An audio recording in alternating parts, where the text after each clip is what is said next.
సింహము వారికి గనక చూసుకున్నట్లయితే సింహ లగ్నం తెలియని వారు రాశి నుంచి చూసుకోవచ్చు. అయితే మీకు ఎటువంటి స్వప్నాలు రావడం మూలంగా మీకు మంచి జరగనుంది, ఇప్పటి వరకు అనుభవిస్తున్న దారిద్ర్యం తొలగిపోనుంది, ఇబ్బందుల నుంచి బయటపడతారు అనేటువంటి అంశాలు చెప్తుంది నేనైనప్పటికీ చెప్పిస్తుంది సాక్షాత్ లలిత అమ్మవారిగా భావిస్తూ ఆ లలితాంబిక అమ్మవారి యొక్క అనుగ్రహం మీకు పరిపూర్ణంగా కలగాలని మనస్ఫూర్తిగా కోరుకుంటూ, ఇక్కడ ఎప్పుడైతే ఈ సింహం వారికి గురువు కానీ చక్కటి అరటిపళ్ళు, మామిడి పళ్ళు, గ్రీన్ కలర్లో ఉండేటువంటి ఏవైనా ఫలాలు వచ్చిన, పసుపు కొమ్ములు వచ్చిన, గోవు వచ్చిన చాలా మంచిది. ఇంకా తిరుగులేదు అంటే వాళ్ళకి ఆ రోజు నుంచి కొంతవరకు కష్టాలు తీరేటువంటి సమయం వచ్చిందని అర్థం అనమాట.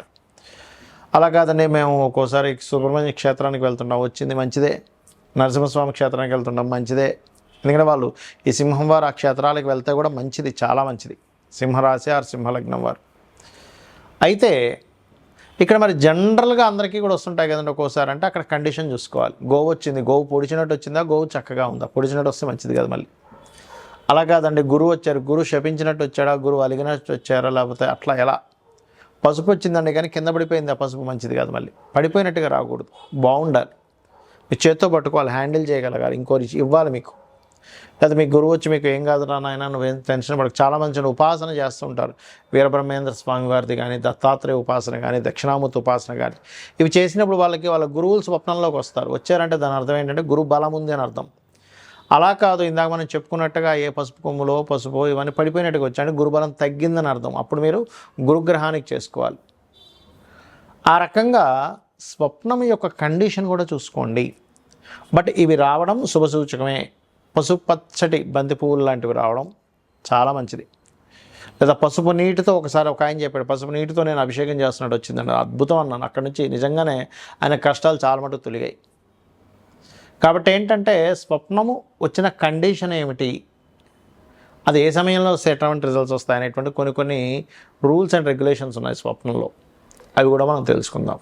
ఏమిటా రూల్స్, శాస్త్రంలో చెప్పినటువంటివి ఏంటి. మనం చూడండి, ఎవరైనా ఒక సైంటిస్టులని చక్కగా చదువుకున్న వాళ్ళని అడిగితే ఏం చెప్తారంటే, మీరు చూసినటువంటిది పొద్దున్న ఏదైతే చూస్తారో, ఏదైతే మీరు మాట్లాడతారో అదే మన మైండ్ తీసుకొని స్వప్న రూపంలో అందిస్తుంది అంటారు. ఈ యొక్క విషయాన్ని మన యొక్క ఋషులు కానివ్వండి, స్వప్న శాస్త్రాలు రాసినటువంటి వారు కానివ్వండి ఏం చెప్పారంటే, ఈ యొక్క విషయాన్ని వాళ్ళు చెప్పారు చాలా స్పష్టంగా. మీరు ఏదైనా చూసినా, మాట్లాడినా, లేకపోతే దాని గురించి అనుభవించినా, దాని గురించి అనుమానపడ్డా, ఆ యొక్క పరిసరాల్లోనే పొద్దునంతా తిరిగారు. ఉదాహరణ గోశాలలో తిరిగారు, గోవు వచ్చింది, అప్పుడు మీరు తీసుకోవడం లేదు. లేకపోతే ఏ జూ పార్కు వెళ్ళి సర్పాలను చూశారు, సర్పం వచ్చింది, సంబంధం లేదు. అగ్నిని చూశారు, సంబంధం లేదు. అంటే ఏమిటి, మీరు ఉదయం అంతా కూడా చూసి దాని గురించి మాట్లాడుకొని, దాని గురించి అనుమానించి, దాని గురించి భయపడి, రకరకాల సందర్భాల్లో మీరు పొద్దున్నంతా దాని అనుభవాలు కనుక మీరు తీసుకున్నట్లయితే అది మైండ్లోకి వెళ్ళి అది మీకు స్వప్న రూపంలో వచ్చినటువంటి దాన్ని స్వప్న శాస్త్రం అంగీకరించదు. అది జనరల్గా మీ యొక్క మైండ్ తీసుకుందంతే. అలాగే స్వప్న శాస్త్రంలో చాలా స్పష్టంగా మీరు అర్థం చేసుకోవాల్సింది ఏంటంటే, మీ స్వప్నం ఎలా వచ్చింది, అందులో మీరు భయాందోళనకు గురయ్యారా, లేకపోతే మీరు ఆ స్వప్నం వచ్చినప్పుడు ఒక రిలీఫ్ అయినట్టుగా ఫీల్ అయ్యారా. అంటే పైనుంచి కింద పడిపోతున్నారు, ఇట్స్ బ్యాడ్, కొండ మీద నుంచి, లేదంటే కొండ ఎక్కుతున్నారు, చాలా మంచిది. చాలామందికి సర్పం స్వప్నంలోకి వస్తే అమ్మో అంటారు, కానీ సర్పం కాటేసినట్టు వస్తే మంచిదే, కానీ సర్పం చుట్టినట్టుగా రాకూడదు. ఈ రకంగా కండిషన్ అంటే ఒక పూర్తిగా ఒక పెద్ద ఊరు మొత్తం తగలబడిపోతుంటే వచ్చిందనుకోండి, మీకు అది మంచిది కాదు. అలా కాకుండా ఒకటి కాగడా ఇచ్చారు మీ చేతికి, చాలా మంచిది. ఆ రకంగా స్వప్నం యొక్క స్థితి ఏమిటో తెలుసుకోవాలి. అలాగే స్వప్నం ఏ సమయంలో వస్తే ఎంతకాలంలో మీకు ఫలితం ఉంటుంది, అది మంచిదైనా చెడైనా చెప్పారు శాస్త్రంలో. రాత్రి 9కో 10కో నిద్రపోయారు మీరు ఉదాహరణకి, ఇవాళ రేపు అంత ఎర్లీగా నిద్రపోయే వాళ్ళు లేరు అనుకోండి, 11, 12 అవుతున్నాయి. బట్ 9, 10 గంటలకు ఎవరైనా నిద్రపోతే 12 లోపల మీకు కనుక స్వప్నం వస్తే ఆ స్వప్నం చాలా లేటుగా ఉంటుంది దాని యొక్క రిజల్ట్ రావడం. అంటే 1 year అవుతుంది, almost 1 year, 6 months to 1 year పడుతుంది. అలా కాకుండా మీరు అర్ధరాత్రి 12 నుంచి 3 గంటల లోపల వచ్చిందనుకోండి, ఈజీగా ఒక 3 నుంచి 6 నెలలు పడుతుంది. అలా కాకుండా 3 నుంచి 5 గంటల మధ్యలో వచ్చింది ఉదాహరణకి, అది ఒక నెల రోజుల్లో వచ్చేస్తుంది మీకు ఆ రిజల్ట్ అనేటువంటిది. అలా కాకుండా 5 నుంచి 6 లోపల తెల్లారే లోపల కనుక వస్తే మీకు అది ఒక 15 డేస్ 10 డేస్ లోపల అవ్వచ్చు. నిద్ర లేస్తూనే వచ్చింది, నెక్స్ట్ డే కూడా కావచ్చు, 1 వీక్లో కూడా కావచ్చు. నిద్ర లేస్తున్న స్వప్నంతో నిద్ర లేస్తాం, గబుక్కనేదో తుల్లి పడుతున్నాం, అబ్బా మంచి కల వస్తే నిద్ర లేపేసామంటూ ఉంటాం. ఇది శాస్త్రంలో చెప్పినటువంటి విధి విధానం. అయితే మనకి ఎప్పుడైనా చెడు స్వప్నం వచ్చింది ఏం చేయాలో చెప్పారు శాస్త్రంలో. చక్కగా నిద్ర లేచి మళ్ళీ ఒకసారి కాలకృత్యాలు తీర్చుకొని భగవంతుని తలుచుకొని నిద్రపోతే ఒక మంచి స్వప్నం వస్తే ఈ స్వప్నం క్యాన్సిల్ అయిపోతుంది, చెడు స్వప్నం.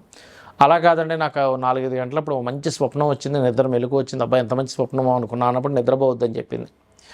చక్కగా మేల్కొనుండి మీరు స్నానపానాది కార్యక్రమాలు ముగించుకొని దేవతారాధన చేసుకోవాలి. అయితే చాలామంది చేసే తప్పిదం ఏమిటి ఇక్కడ, స్వప్నం రాగానే ఇంట్లో వాళ్ళు చెప్పేస్తారు, అలా చెప్పకూడదని చెప్పింది శాస్త్రం. ఉదయం నిద్ర లేచి చక్కగా మీరు మీ యొక్క పూజాది విధానాలు మీ పనులన్నీ చేసుకొని ఆలయానికి వెళ్ళి వచ్చి స్వామివారిని దర్శనం చేసుకొని, అమ్మవారు కావచ్చు స్వామివారిని కావచ్చు, దర్శనాది కార్యక్రమాలు అయిపోయిన తర్వాత ఇంటికి వచ్చి మధ్యాహ్న భోజనం తర్వాత చెప్పాలి. చెడు స్వప్నం వచ్చింది, చక్కగా మీరు గజేంద్ర మోక్షం కనుక విన్నట్లయితే ఆ యొక్క చెడు స్వప్నం యొక్క తొలగిపోతుంది. అయితే ఇక్కడ ఒక్కొక్కసారి స్వప్నాలు రావడానికి 12వ స్థానంలో ఏదైనా పాపగ్రహం ఉంది, మీది ఏ లగ్నమైనా పర్లేదు, అప్పుడు కూడా వస్తాయి. లేదా పంచమంలో పాపగ్రహాలు ఉన్నాయి, వస్తుంటాయి.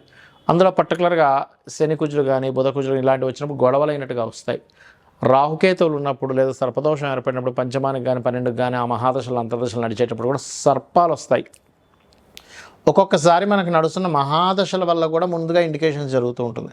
అలాంటి చక్కగా మీరు గజేంద్ర మోక్షం వినడం, లేకపోతే త్రిజట స్వప్న వృత్తాంతం లేదా రామాయణ మహాభారతాలు లాంటివి వినడం, రావి చెట్టు చుట్టూ ప్రదక్షిణం చేసుకోవడం, ముఖ్యంగా రాత్రి సమయంలో నిద్రపోయేటప్పుడు నమశివాయ అనేటువంటి నామాన్ని స్మరించుకుంటూ నిద్రపోతే చాలా మంచిదని చెప్తుంది శాస్త్రం. మరియు రాత్రి నుంచి పగలు నిద్ర లేచే వరకు కూడా మీరు నిద్రలో అలా అనుకుంటూ నిద్రపోయారు, కానీ ఉదయం నిద్ర లేచే వరకు నమశివాయ మంత్రం చేసిన ఫలితం వస్తుంది అని చెప్పి శాస్త్రం చెప్తుంది. కావున ఈ యొక్క స్వప్నాలకు సంబంధించినటువంటి విషయాల్లో ఎప్పుడైనా మీకు ఇబ్బందికరమైన స్వప్నం వస్తే భయపడకుండా నేను ఇప్పుడు చెప్పినటువంటి గజేంద్ర మోక్ష ఘట్టాన్ని ఒకసారి తలుచుకున్నా పర్లేదు మీరు మొత్తం, ఎందుకంటే 1 అవర్లో ఉంటుంది, మీరు యూట్యూబ్లో కొడితే. అలా కాదండి, మేము తలుచుకోవాలనుకుంటే చక్కగా నిద్రలేచి ధ్యానంలో కూర్చొని ఒక గజ సమూహం త్రికూట పర్వతం అనేటువంటి పర్వతంలో, ఈ ప్లెయిన్లో జరగలేదు, త్రికూట పర్వతంలో జరిగింది, వెళ్తూ ఉంది. కొన్ని వేల లక్షల కొన్ని వలభార్యలతో నీళ్ళలోకి వెళ్ళారు, దాహం వేసిందని. నీళ్లు త్రాగడం మాత్రమే కాకుండా అక్కడికి వెళ్ళి కాసేపు జలకాలాడి అక్కడ కొంచెం గందరగోళాన్ని సృష్టించారు. లోపల ఉన్నటువంటి ముసలి కదిలి వచ్చి ఆ గజరాజు యొక్క కాలిని పట్టుకుంది. కొంచెం సేపు వాళ్ళిద్దరి మధ్యన పోరాటం జరిగింది. దాని తర్వాత ఇంక నేను అలసిపోయి శ్రీమన్నారాయణ్ణి ఎవరైతే మూలమో వాళ్ళని ప్రార్థించడం జరిగింది. అప్పుడు ఆ విష్ణువు కదిలి వచ్చాడు వైకుంఠం నుంచి, వచ్చి చక్రాన్ని వదిలి ఆ యొక్క ముసలి శిరస్సుని ఖండించాడు. ఆ యొక్క ఏనుగుకి మోక్షాన్ని ప్రసాదించాడు అనేటువంటిది గజేంద్ర మోక్షంలో ఉంటుంది. అంటే షార్ట్ ఫామ్లో చెప్పాను మీకు. దీన్ని అలాగా స్మరించుకోవచ్చు. ఎవరికైనా ఎక్కువ కష్టాలు ఉన్నటువంటి వారు కూడా ఉదయం నిద్ర లేచిన వెంటనే అలా స్మరించుకుంటే కూడా వాళ్ళ యొక్క కష్టాలు తొలగిపోతాయి. శ్రీమాత్రే నమః.